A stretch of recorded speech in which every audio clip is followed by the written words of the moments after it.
Dan ini seperti yang disampaikan oleh Sayyidina Ali radhiyallahu anhu.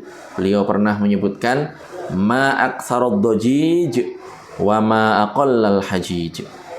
Ma aktsarud dajij wa ma aqallal hajij.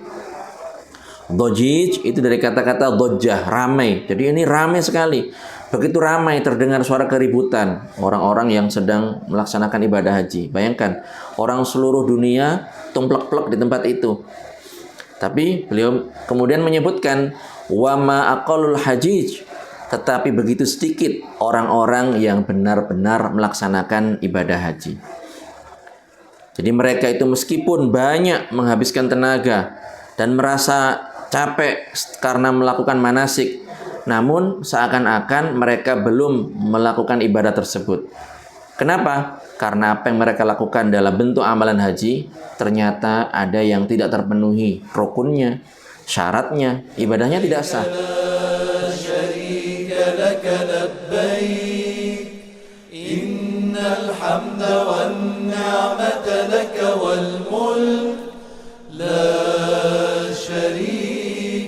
Sudah ya. Alhamdulillahi rabbil alamin, wassalatu wassalamu ala sayyidina Muhammadin thahal amin wa ala alihi wa ashabihi tayyibin at-tahirin. Rabbi shrah li sadri wa yassir li amri wahlul 'uqdatam min lisani yafqahu qawli. Allahumma la sahla illa ma ja'altahu sahla wa anta ya hayyu ya qayyum taj'alul hazna idza syi'ta sahla. Allahumma rzuqnal ikhlasa fil qawli wal amali wan niyyah. Para jamaah, para peserta kajian, dari sini. Para peserta kajian yang dirahmati oleh Allah Subhanahu wa taala, alhamdulillah kita masih diberikan banyak kesempatan emas oleh Allah Subhanahu wa taala melaksanakan ketaatan, kebaikan berupa tafaqquh fid din, yang mana dalam salah satu hadisnya baginda Rasulullah sallallahu alaihi wasallam bersabda, "May yuridillahu bihi khairan yufaqihu fid din." Orang yang dikehendaki kebaikan oleh Allah Subhanahu wa taala, maka akan dimudahnya baginya belajar dan memahami ilmu agama. Ini kok ada bling-bling ya? Tolong dikondisikan. Jadi kita masih diberikan kesempatan untuk tafaqquh fid din, belajar dan mengkaji ilmu agama. Mudah-mudahan niat baik kita, ya, pekerjaan baik kita mendapatkan pahala yang berlimpah dari Allah Subhanahu wa taala. Seperti amanah yang diembankan oleh panitia kepada saya untuk membahas mengenai permasalahan seputar ibadah haji. Karena memang hanya satu sesi, satu pertemuan, saya akan berupaya untuk menyampaikan hal-hal terkait masalah haji, tapi bukan manasiknya secara utuh ya, tapi hal-hal yang poin-poin yang saya himpun dan saya kumpulkan yang insya Allah ini bermanfaat dan menambah wawasan terkait ibadah haji.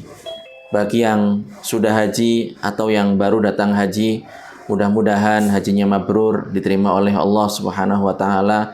Dan bagi yang belum, mudah-mudahan jalannya dimudahkan oleh Allah Subhanahu wa taala. Namun yang terpenting adalah sebelum kita melaksanakan ibadah haji, kita harus memastikan bahwasanya kita benar-benar memahami aturan-aturan terkait pelaksanaan ibadah haji supaya ibadah haji kita berpahala, diterima oleh Allah Subhanahu wa taala.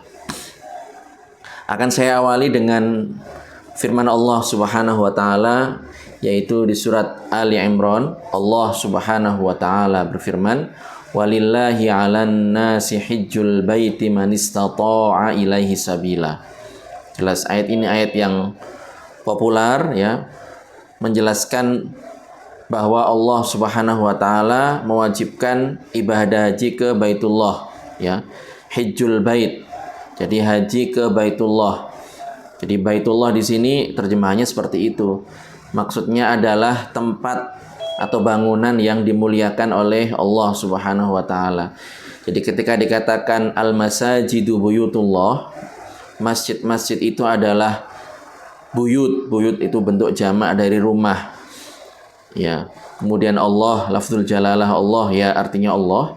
Maka bukan maksudnya Allah bertempat tinggal di situ. Tapi maksudnya adalah tempat-tempat itu, bangunan-bangunan tersebut dimuliakan oleh Allah Subhanahu wa taala, punya hukum-hukum tertentu. Karena kita tahu bahwasanya ketika orang masuk masjid itu ada aturan-aturan yang harus ditaati. Ada pantangan-pantangan yang harus dihindari. Seperti itu. Manistata'a ilaihi sabila. Jadi Allah Subhanahu wa taala mewajibkan ibadah haji ke Baitullah atas orang-orang yang mampu menempuh perjalanannya. Jadi haji ini adalah menjadi wajib jika terpenuhi syarat-syaratnya, diantaranya adalah mampu. Mampu secara finansial, mampu secara fisik dan lainnya. Seperti itu. Kemudian di antara keutamaan ibadah haji itu adalah yang disabdakan oleh baginda Rasulullah Shallallahu Alaihi Wasallam. Beliau pernah suatu ketika bersabda, Allahumma ghfir lil hajj waliman istaghfara lahul hajj. Ya Allah, berilah ampunan kepada orang yang melaksanakan ibadah haji dan kepada orang yang ia mintakan ampunan bagi dirinya. Jadi kalau ada orang datang dari ibadah haji seperti masa sekarang, ini kan jamaah kita sudah mulai berdatangan karena memang sudah selesai hari-hari tasyrik ya, rangkaian ibadah sudah selesai, jadi beberapa kloter itu sudah pulang. Kita upayakan, kita berkunjung ke mereka dan kita minta kepada mereka supaya memintakan ampunan kepada Allah untuk kita. Ya, karena Allah, karena Rasul berdoa kepada Allah supaya memberikan ampunan kepada orang yang berhaji dan orang-orang yang dimintakan ampunan oleh orang-orang yang berhaji. Kemudian bepergian melaksanakan ibadah haji ini jelas suatu perjalanan taat kepada Allah, perjalanan yang memiliki makna yang agung, perjalanan menuju negeri Rasulullah Shallallahu Alaihi Wasallam yang begitu dicintai oleh umat Islam. Perjalanan yang menuntut pengorbanan yang teramat besar, kerelaan untuk berpisah dengan sanak saudara, dengan keluarga, dengan istri, ya, meninggalkan kampung halaman demi menjalankan perintah Allah Subhanahu wa taala. Perjalanan menuju tempat-tempat yang mulia, ada Makkah, ada Madinah, tempat kelahiran Rasulullah dan tempat meninggalnya Rasulullah Shallallahu Alaihi Wasallam. Kemudian ada Mina, ada Arafah, ada Muzdalifah. Nah, haji ini adalah perjalanan menempuh rintangan fisik maupun jiwa untuk memenuhi luapan rasa rindu ingin berkunjung ke negeri Rasulullah Shallallahu Alaihi Wasallam serta melaksanakan ibadah di sana. Tidak hanya orang Islam di Indonesia saja, kaum muslimin dari berbagai penjuru dunia berbondong-bondong menuju negeri yang suci, tempat bermula munculnya hidayah dan cahaya keimanan yang diajarkan oleh Rasulullah Shallallahu Alaihi Wasallam. Namun bukan berarti Islam itu dibawa pertama kali oleh baginda Rasulullah Shallallahu Alaihi Wasallam, bukan. Tapi memang pada masa itu ya sempat terjadi masa jeda, ya, masa sampai tidak ada seorang muslim pun di muka bumi kecuali hanya baginda Rasulullah Shallallahu Alaihi Wasallam. Bukan maksudnya Rasul adalah nabi yang membawa agama Islam sedangkan nabi yang sebelumnya tidak mengajarkan dan tidak membawa agama Islam, bukan seperti itu. Karena satu-satunya agama yang diridhoi oleh Allah Subhanahu wa taala hanyalah agama Islam. Allah Subhanahu wa taala berfirman, "Innad dina 'indallahil Islam. Wa may yabtaghi ghairal islami dinan falan yuqbala minhu wa huwa fil akhirati minal khasirin." Agama yang diridhoi hanyalah agama Islam, diridhoi oleh Allah. Kemudian orang yang memeluk selain agama Islam, maka amal kebaikannya, ketaatannya, kebajikannya, ya, kebagusannya tidak akan diterima darinya dan dia digolongkan termasuk orang-orang yang merugi di akhirat kelak. Jadi semua nabi, mulai dari Nabi Adam alaihissalam hingga nabi yang terakhir yaitu Nabi Muhammad sallallahu alaihi wasallam, semuanya mengajak menyembah kepada Allah dan mengajak umat manusia untuk memeluk agama Islam. Jadi ibadah haji ini bukan khusus bagi muslim di Indonesia saja, tetapi dari kalangan muslimin dari berbagai penjuru dunia, mereka berbondong-bondong menuju negeri yang suci, tempat bermula munculnya hidayah dan cahaya keimanan yang diajarkan oleh Rasulullah SAW, yang mana sebelumnya ini dipenuhi dengan kegelapan, syirik dan kekufuran. Negeri tempat turunnya wahyu pertama kepada baginda Rasulullah SAW. Jadi Rasul diangkat menjadi nabi dan rasul, beliau menerima wahyu adalah di negeri sana. Ya. Orang-orang tersebut, kaum muslimin tersebut datang seraya mengucapkan tahlil, seraya mengucapkan takbir, seraya mengucapkan talbiyah, labbaik Allahumma labbaik, dengan khusyuk, ya, dengan penuh keyakinan, dengan penuh kerendahan jiwa, mengharapkan ridho dan pahala dari Allah Subhanahu wa taala. Oleh karenanya sungguh berbahagialah orang yang diberikan kesempatan untuk melaksanakan ibadah hajinya dengan sempurna. Kemuliaan dan keistimewaan berupa diampuninya dosa-dosa kecil dan dosa besar bagi orang yang hajinya mabrur. Dan keistimewaan ini tidak dimiliki oleh ibadah lain. Jadi semua ibadah itu ya punya keistimewaan, punya nilai masing-masing. Tapi yang mempunyai keistimewaan, orang yang mengerjakannya dengan sempurna, diampuni, dileburkan seluruh dosanya, dosa-dosa besar, dosa-dosa kecil, itu hanya ibadah haji. Hanya ibadah haji. Tapi haji yang mabrur tentunya. Ya. Jadi ibadah haji ini mempunyai keistimewaan yang tidak terdapat dalam ibadah-ibadah lainnya. Apa keistimewaan tersebut? Penghapusan dosa-dosa kecil dan dosa-dosa besar. Berdasarkan hadis Rasulullah SAW, man hajja falam yarfus walam yafsuq kharaja min dzunubihi kayauma waladathu ummuh. Saya ulang, man hajja falam yarfus walam yafsuq kharaja min dzunubihi kayauma waladathu ummuh. Rawahul Bukhari. Maknanya barang siapa yang melaksanakan ibadah haji, ya, falam yarfus, dan dia menjauhkan dirinya dari bersetubuh. Jadi arrafats di sini maknanya adalah jima, ya. Walam yafsuq, menjauhkan dirinya dari dosa-dosa besar, perbuatan fasik, perbuatan yang menunjukkan kefasikan, ya.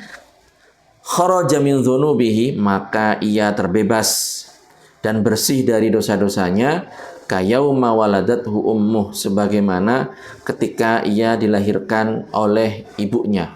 Bayi yang dilahirkan ke dunia oleh ibu mereka masing-masing, itu bersih dari dosa, tidak mempunyai dosa. Begitulah laksana atau kondisi orang yang melaksanakan ibadah haji, ya, dan hajinya mabrur, diterima oleh Allah Subhanahu wa taala. Jadi Allah Subhanahu wa taala mengampuni dosa-dosa besar dan juga dosa-dosa kecil yang pernah ia lakukan, tentunya jelas di sini selain dosa syirik dan dosa kufur. Karena dosa syirik dan kufur itu cara supaya diampuni pelakunya oleh Allah Subhanahu wa taala adalah dengan bertaubat dengan cara kembali ke dalam agama Islam dengan mengucapkan 2 kalimat syahadat. Itu tentunya nggak masuk di sini. Jadi semua dosa kecil, dosa besar bagi orang yang hajinya mabrur, katakan pernah zina, pernah minum khamr, pernah membunuh dengan tanpa hak, ya. Itu dosanya diampuni oleh Allah Subhanahu wa taala, kecuali syirik dan kufur. Kalau syirik dan kufur ini berarti dia harus bertaubat dengan cara kembali ke dalam agama Islam dengan mengucapkan 2 kalimat syahadat. Allah Subhanahu wa taala berfirman, "Innallaha la yaghfiru ay yushraka bihi wa yaghfiru ma duna dzalika liman yasha." Sesungguhnya Allah Subhanahu wa taala tidak akan mengampuni, ya, tidak akan mengampuni dosa orang yang melakukan syirik, dosa orang yang menyekutukannya, ya. Wa yaghfiru ma duna dzalika liman yasha. Dan Allah mengampuni dosa-dosa selain itu bagi para hamba yang Allah kehendaki. Jadi kalau kita mau menyimpulkan semua dosa jika pelakunya bertaubat itu akan diampuni oleh Allah Subhanahu wa taala. Ya. Sebelum dia meninggal dia bertaubat dengan taubat yang benar sebagaimana mestinya, maka dia akan diampuni oleh Allah Subhanahu wa taala. Maksud dari ayat tadi yang kita baca, innallaha la yaghfiru ayyushraka bihi, ay liman mata ala dzalik. Jadi Allah itu tidak akan memberikan ampunan bagi orang yang melakukan dosa syirik jika dia meninggal dalam kondisi seperti itu. Artinya, kalau dia sebelum meninggal orang muslim kemudian kufur, murtad atau dia syirik, kemudian sebelum meninggal dia bertaubat dari perbuatan syirik dan kufurnya tersebut dengan kembali ke dalam agama Islam, mengucapkan 2 kalimat syahadat, ya akan diampuni oleh Allah Subhanahu wa taala. Ya. Itu maksudnya. Wa yaghfiru ma duna dzalika liman yasha, dan Allah memberikan ampunan dosa-dosa selain dosa syirik bagi para hamba yang Allah kehendaki. Maksudnya adalah dosa selain syirik itu walaupun orangnya mati ya, belum sempat bertaubat, selama dia muslim, beriman, muslim, akidahnya benar, akidah Ahlussunnah wal Jamaah, maka dia punya peluang untuk mendapatkan ampunan dari Allah Subhanahu wa taala. Walaupun dosa itu adalah dosa besar. Tapi bagi siapa? Bagi mereka yang dikehendaki oleh Allah Subhanahu wa taala. Adapun dosa-dosa kecil itu pasti diampuni oleh Allah Subhanahu wa taala. Allah Subhanahu wa taala juga berfirman dalam surat yang lain, innalladzina kafaru wa saddu an sabilillah summa matu wa hum kuffar falayyaghfirallahu lahum. Ayat ini menegaskan bahwa orang yang mati dalam kondisi kafir tidak akan diampuni oleh Allah Subhanahu wa taala. Ya, orang-orang yang kafir, ya, innalladzina kafaru wa saddu an sabilillah, dan mereka menghalang-halangi orang lain untuk masuk Islam, summa matu, kemudian mereka meninggal mati, wahum kufar, dalam kondisi mereka kafir, falayyaghfirallahu lahum, maka mereka tidak akan diampuni oleh Allah Subhanahu wa taala. Jadi orang yang mati kafir sebaik apapun di pandangan manusia, ya, tidak akan diampuni oleh Allah Subhanahu wa taala. Kemudian di sini ada poin penting yang harus dipahami. Di ayat tadi yang saya baca, dan ini tepatnya di surat Muhammad ayat 34, terdapat kalimat wasaddu an sabilillah. Wasaddu an sabilillah. Dan mereka menghalang-halangi orang lain dari jalan Allah. Maksudnya adalah menghalangi orang lain untuk masuk Islam. Ya, ini cuman menjelaskan kondisi, ya, kondisi orang-orang kafir. Tapi bukan syarat. Artinya apa? Seandainya ada orang kafir, dia baik, humanisnya, secara humanis dia baik, ya, di pandangan manusia dia baik, suka membantu, bahkan kepada umat Islam suka membantu. Waktunya orang umat Islam korban, dia ikut nyumbang binatang kurban. Pada saat bulan puasa dia ikut bagi-bagi takjil dari uangnya sendiri, dana pribadi. Kemudian ketika orang Islam bergotong royong membangun masjid, dia membantu pembangunan masjid umpamanya. Pokoknya baik, dari segi kemanusiaan, di pandangan manusia baik. Maka sama, orang yang seperti ini pun hukumnya sama, mereka tidak akan mendapatkan ampunan dari Allah jika meninggal dalam kondisi kafir. Jadi kata wasaddu an sabilillah ini bukan syarat. Bukan maksudnya orang kafir yang menghalang-halangi orang lain untuk masuk Islam itulah yang tidak mendapatkan ampunan dari Allah. Sedangkan orang kafir yang mereka itu membantu, mereka mendapatkan ampunan dari Allah. Bukan itu maksudnya. Tapi semua orang kafir secara mutlak, pokoknya dia kafir, ya dia jahat kepada umat Islam, menghalang-halangi umat Islam ataupun tidak, itu hukumnya sama. Mereka tidak akan mendapatkan ampunan dari Allah Subhanahu wa taala. Jadi orang yang tergelincir ke dalam lembah kekufuran, baik disebabkan oleh perkataan kufur, mencaci maki Allah, mencaci maki baginda Rasulullah, menghina menghina syiar-syiar Islam, atau perbuatan bersujud kepada manusia dengan niat ibadah, sujud kepada matahari, atau keyakinan yang menyalahi keyakinan akidah umat Islam, seperti meragukan keberadaan Allah, meyakini hal-hal yang tidak laik bagi Allah. Allah diyakini bersemayam, naik, turun, tersenyum. Nah, itu orang yang melakukan salah satu dari macam kekufuran tersebut, maka dia dihukumi keluar dari agama Islam, dan semua amal ibadah yang pernah ia lakukan selama dia Islam itu musnah, lenyap, nol kembali. Tidak akan diterima amal ibadah yang ia lakukan setelahnya sampai dia kembali ke dalam agama Islam dengan mengucapkan 2 kalimat syahadat. Dan jika ia meninggal dalam kondisi tersebut, maka ia akan masuk ke dalam neraka untuk selama-lamanya. Ya. Oleh karenanya kita penting untuk mengkaji tentang masalah keimanan, masalah akidah, masalah keyakinan, supaya kita tahu bagaimana cara menjaga keislaman kita. Nah, karena orang ketika sudah masuk Islam, dia punya kewajiban untuk menjaga keislamannya, mempertahankan keislamannya sampai dia meregang nyawa. Nah, kembali ke pembahasan masalah haji, karena haji mabrur itu pahalanya luar biasa, maka untuk menggapai derajat tersebut haruslah diperhatikan tata cara pelaksanaan manasik haji yang benar, yang sesuai dengan tuntunan syariat.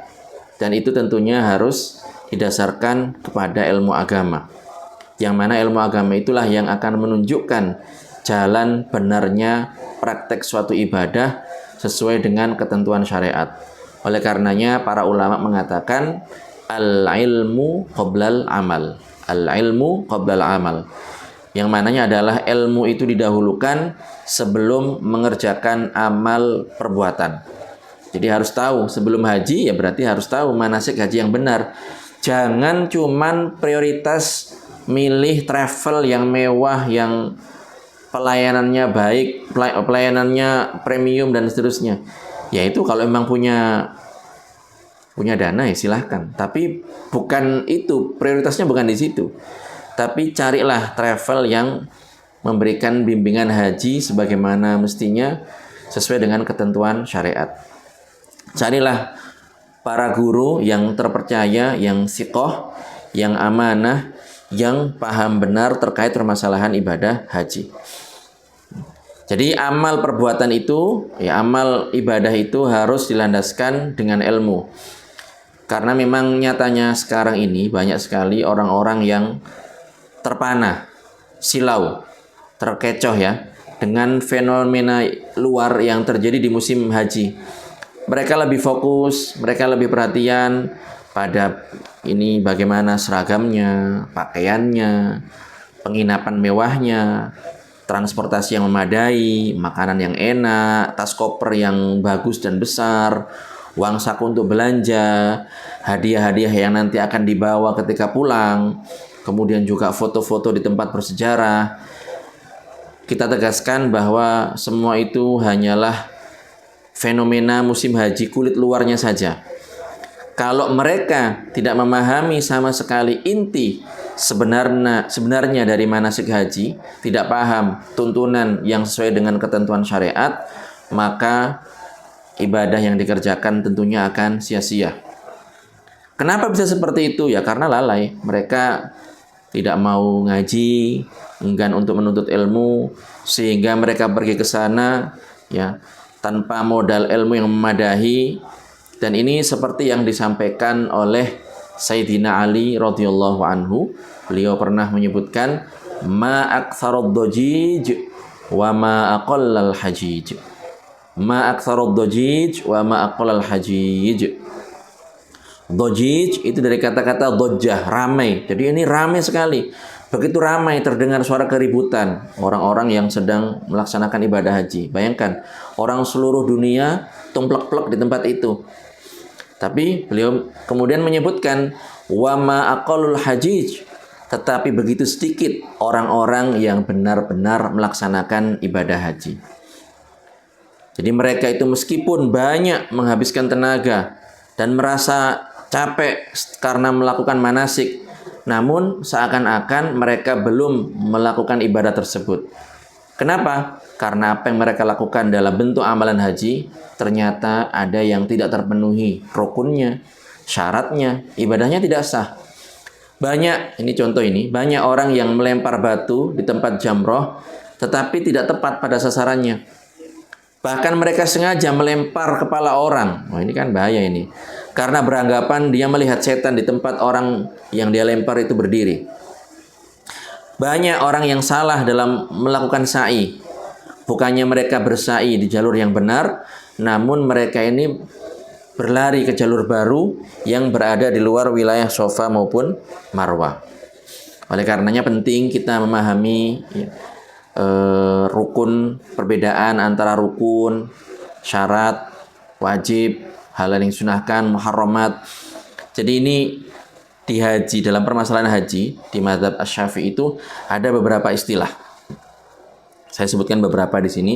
Ada yang namanya syarat, ada yang namanya rukun, ada yang namanya wajib, ada yang namanya muharramat, larangan atau pantangan-pantangan haji, dan ada yang namanya sunnah. Kalau syarat jelas ya, syarat itu adalah sesuatu yang harus dikerjakan karena berkaitan dengan keabsahan ibadah haji, namun dia bukan bagian dari manasik. Itu namanya syarat. Itu namanya syarat. Ada syarat sah, ada syarat wajib dan seterusnya. Syarat sah yang dimaksud di sini syarat sah. Jadi harus dikerjakan tapi bukan bagian dari ibadah haji, karena kalau ditinggalkan nanti ibadahnya tidak sah. Misalnya orang melaksanakan ibadah haji dia masih non muslim, ini nggak sah ini hajinya, karena haji itu diantara syarat sahnya adalah Islam. Itu syarat, contoh syarat. Kemudian ada rukun dan wajib. Dalam ibadah yang lain, dalam sholat, dalam wudhu, wajibnya wudhu, ketika dikatakan wajibnya wudhu atau rukunnya wudhu, rukunnya mandi, wajibnya mandi, itu sama maksudnya. Tapi dalam bab haji ya perlu kita ketahui, dalam haji rukun dan wajib itu dalam mazhab Syafi'i ya mempunyai makna yang berbeda. Mempunyai makna yang berbeda. Kalau dalam bab yang lain, bab selain haji itu maknanya sama, yaitu bagian dari ibadah yang mana amal tersebut jika tidak dikerjakan maka ibadah itu tidak sah. Kalau di yang ibadah selain haji maknanya seperti itu. Tapi dalam bab haji ini kalau rukun ya itu adalah bagian dari amal ibadah haji yang tidak sah amal haji itu jika dikerjakan tanpa hal tersebut dan tidak bisa diganti dengan dam. Dam ini artinya darah sebenarnya, tapi maksudnya adalah denda. Jadi ketika ada hal-hal yang harus dikerjakan tapi nggak dikerjakan itu ada dendanya. Nanti insya Allah kita sebutkan beberapa contohnya. Jadi itu rukun, bagian dari ibadah ya. Jika ditinggalkan ibadah tidak sah dan tidak bisa diganti dengan dam atau denda. Sedangkan wajib ini bagian dari amal ibadah, dari amal ibadah haji ya. Apabila ditinggalkan sah namun berdosa dan wajib mengganti dengan dam. Misalnya mabit. Nah, ini mabit ini dalam satu pendapat disebutkan bahwa mabit itu hukumnya adalah wajib. Mabit di Mina, mabit di Muzdalifah itu hukumnya adalah wajib. Tapi ada juga pendapat yang mengatakan bahwa mabit di Mina, mabit di Muzdalifah, menginap bermalam di Mina dan bermalam di Muzdalifah, itu ada juga pendapat yang mengatakan sunnah. Jadi kalau ikut pendapat yang sunnah, ya monggo dikerjakan, mendapatkan pahala, ditinggalkan, tidak berdosa. Tapi kalau ikut pendapat bahwa mabit di Mina dan Muzdalifah ini hukumnya adalah wajib, maka berarti jika ditinggalkan, ibadah haji tetap sah. Ibadahnya tetap sah. Tapi karena dia wajib, maka dia berdosa dan wajib membayar dam. Kemudian ada sunnah, sunnah jelas ya. Jadi ditinggalkan tidak berdosa, dikerjakan mendapatkan pahala.